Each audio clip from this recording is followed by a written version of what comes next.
விவசாயம் வளரும், நாடு வளரும், வீடு வளரும், நாடு வளரும். அப்ப இதையும் அடிப்படையா செய்ய மாட்டாங்க.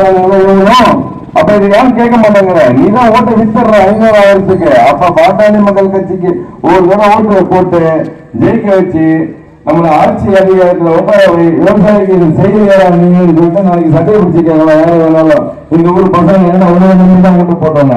ஆனா இதெல்லாம் கண்டிப்பா நடக்கணும். பாட்டாளி மக்கள் கட்சி ஆட்சிக்கு வந்தா கண்டிப்பா என்னென்ன மக்களுக்கு தேவையான திட்டங்கள் எல்லாமே நிறைவேற்றுறோம். இது நீங்க வேணா இந்த டைரியை நீங்க எழுதி வச்சுக்கீங்க.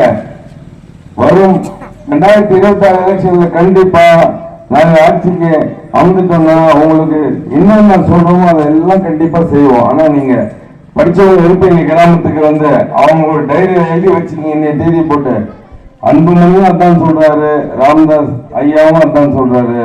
இங்க இன்னைக்கு